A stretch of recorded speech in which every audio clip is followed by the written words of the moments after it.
पिता, पत्नी मीरा, बहन राधा और 2 बच्चे हैं। एक दिन मीरा कहती है, कार्तिक, बच्चों के स्कूल में एनुअल फंक्शन के लिए 2000 जमा करने पड़ेंगे। अरे अभी कुछ दिन पहले ही तो 10,000 जमा किए थे ना।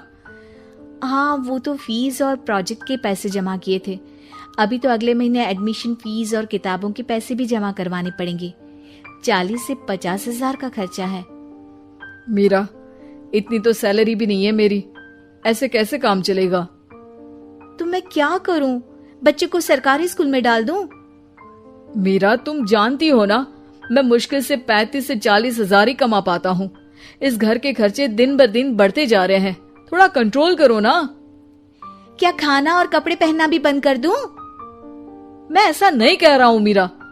तुम जानती हो राधा का भी पोस्ट ग्रेजुएशन पूरा होने वाला है। घर के खर्चों के साथ उसकी शादी की जिम्मेदारी भी उठानी है। मेरे बच्चों की पढ़ाई से ज्यादा इम्पोर्टेंट राधा की शादी है, तो करो जो मन में आए। मैं बोझ लगती हूँ तो मैं बच्चों के साथ अपने मायके चली जाती हूँ। तुम्हारी सारी मुसीबतें ही खत्म हो जाएगी। मीरा, मुझसे बहस मत करो। सुबह सुबह ऑफिस जाने के टाइम पर ही कलेश करके दिन मत खराब करो। इतना बोलकर कार्तिक वहां से चला जाता है। तभी, कार्तिक बेटा, ऑफिस जा रहे हो? मेरी दवाइयां लेते आना। और बेटा, बिजली का भी बिल 2 महीने से जमा नहीं हुआ, इसे भी आज जमा करवा देना। जी पिताजी, लाइए बिजली का बिल। 4,600 रुपए बिजली का बिल आया है। माँ, मीरा, राधा, कितना ज्यादा बिल आया है।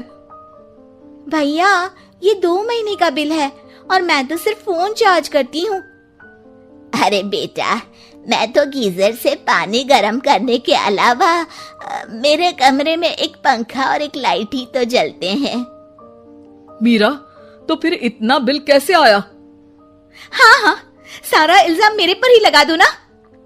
भाभी, आप भी तो एसी चलाती हो, उससे भी बिजली का बिल बहुत ज्यादा आता है ना।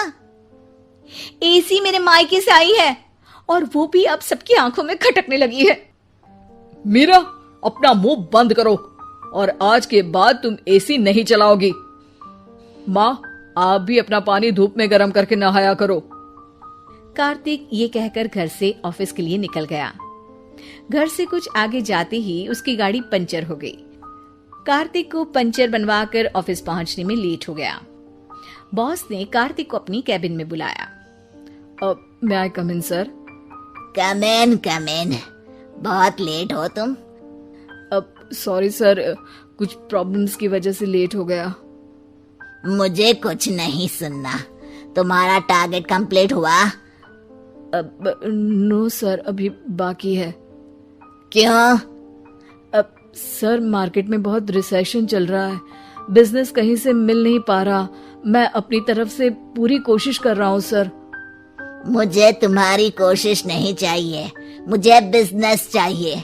अगर तुमसे नहीं हो पा रहा है तो तुम रिजाइन कर सकते हो। अब नहीं सर, मुझे इस नौकरी की बहुत जरूरत है।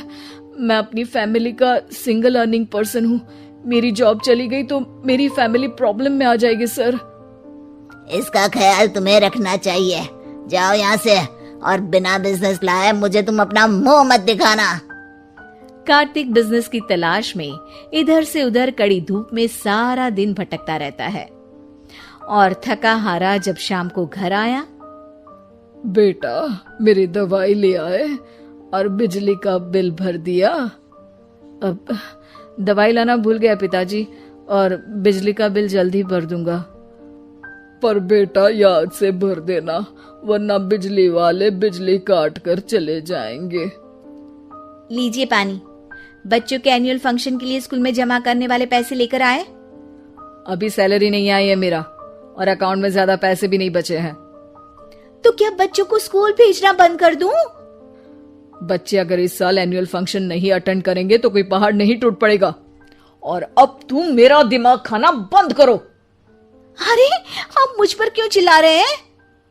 कार्तिक गुस्से में घर से बाहर चला जाता है। अब मीरा रोने लगती है।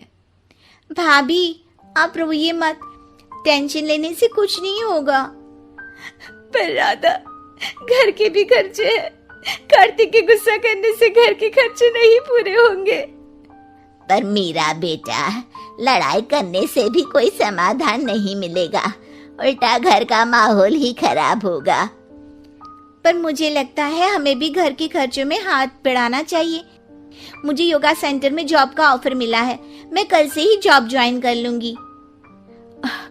वैसे तो मुझे भी सिलाई आती है, मैं भी लोगों के कपड़े सिलना शुरू कर देती हूँ। हाँ बेटा, मैं भी तुम्हारा घर के कामों में हाथ बटा दिया करूंगी और काज बटन लगाकर सिलाई करने में भी सहायता करूंगी। मीरा, मैं तुम्हारे बच्चों के साथ मोहल्ले के बच्चों को भी ट्यूशन पढ़ाऊंगा। इसी बहाने मेरा टाइम पास भी हो जाएगा। इस तरह से अब घर के सभी सदस्यों के सहयोग से पैसों की समस्या दूर हो गई और सब खुश रहने लगे। इससे हमें सबक मिलता है